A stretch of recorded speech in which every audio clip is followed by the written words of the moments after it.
ভাই একদম ভালোবেসে আমার জন্য কৃষি পাঠিয়েছে দেখুন। আসলে ঢাকা শহরে বসে আমরা কৃষি নিজের ছাদ বাগান বলেন বা ব্যালকনিতে যেটুকু চাষ করি না কেন সেটা অনেক গুরুত্ব দিয়ে চাষ করি এবং সেটা ভালোবেসেও চাষ করি।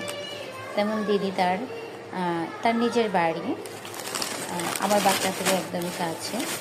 ও তার ছাদ বাগানে অনেক কিছুই সবজি চাষ করে।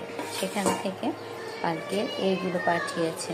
কালকে পাঠিয়েছে তাই তো হয়তো একটু শুকনো শুকনো লাগছে, কিন্তু জিনিসগুলো একদম ফ্রেশ সতেজ, কোনো সার ছিল না।